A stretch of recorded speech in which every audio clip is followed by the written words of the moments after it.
আমাদের দ্বিতীয় আরেকটা প্রশ্নে আমরা যেতে যাচ্ছি, সেটা হলো আমাদের সমাজে আগে দেখা যেত যে অনেকগুলো সমাজ মিলে, অনেকগুলো জুমা মসজিদ মিলে ঈদের সালাত আদায় করতে একটা ঈদগাহে। এখন থেকে দেখা যায় যে ভিন্ন ভিন্ন মসজিদের মধ্যে ঈদের সালাতের আয়োজন করে। খুব সংক্ষেপে স্যার। দেখুন, রাসূলুল্লাহ সাল্লাল্লাহু আলাইহি ওয়াসাল্লামের জামানায় রাসূলুল্লাহ সাল্লাল্লাহু আলাইহি ওয়াসাল্লাম ঈদের নামাজ পড়েছেন খোলা মাঠে, তিনি মসজিদে পড়েন নাই। আমরা জানি মসজিদে নববীতে নামাজ পড়া 50,000 গুণ সওয়াব। তাহলে এত সওয়াব মসজিদে নববীতে নামাজ পড়ার স্পেশাল ফজিলত থাকা সত্ত্বেও রাসূলুল্লাহ সাল্লাল্লাহু আলাইহি ওয়াসাল্লাম ঈদের নামাজ কিন্তু বাইরে পড়েন, এবং সেটা মদিনায় একটা জামাত হতো। মদিনায় আরো অনেকগুলো মসজিদ ছিল যেগুলোতে জুমার নামাজ হতো, কিন্তু সেই জুমার নামাজ যে মসজিদগুলোতে জামাত হতো সেখানে রাসূলুল্লাহ সাল্লাল্লাহু আলাইহি ওয়াসাল্লাম ঈদের জামাত করেননি।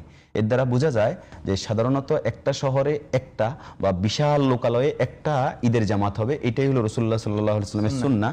এবং রাসূলুল্লাহ সাল্লাল্লাহু আলাইহি ওয়াসাল্লাম থেকে ওই সময়কালে বৃষ্টির কারণে কোনো একটা বর্ণনা আসছে যে তিনি মসজিদে একবার নামাজ পড়েছেন, এছাড়া তিনি মসজিদে পড়েন না। এই জন্য মসজিদগুলোতে, শহরের সব মসজিদে নামাজ হবে কিনা এটা নিয়ে ফুকাহায়ে কেরামদের মধ্যে মতভেদ আছে। কেউ কেউ বলছে নামাজ হয়ে যাবে, এবং কেউ কেউ মাকরুহ বলেছেন আলেমদের মধ্যে।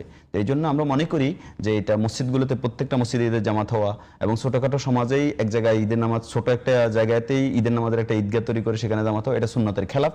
এবং এটা মুসলমানদের রাসূলুল্লাহ সাল্লাল্লাহু আলাইহি ওয়াসাল্লাম থেকে শুরু করে সাহাবায়ে কেরাম, তাবি, এই ধারাবাহিক আমলের বিপরীত। বরং একটা বিরাট কমিউনিটি এক জায়গায় একত্রিত হবে, নতুন জামা কাপড় পরবে, সবার সাথে সবার দেখা হবে, আনন্দ ভাগাভাগি করবে। যেখানে প্রতিদিন নামাজ পড়ি, যেখানে প্রতিদিন জুমা পড়ি, সেখানে প্রতিদিন দেখা হয়, সেখানে ঈদ করি। এই কারণে ঈদের যেই স্পিরিট, আনন্দের যেই ধারা, এবং ইসলামী শরিয়ত যে জন্য এই ঈদুল ফিতর এবং ঈদুল আজহাকে শরিয়া সম্মত করেছে, সেই প্র্যাকটিস, সেই অনুশীলন এখন এখানে যথাযথভাবে হচ্ছে না। আমরা মনে করি পুরো একটা বিশাল কমিউনিটিতে এবং শহরে, বড় শহরে এক দুইটা, ছোট শহরগুলোতে একটা ঈদের জামাত হওয়াটাই হচ্ছে সুন্নাহসম্মত।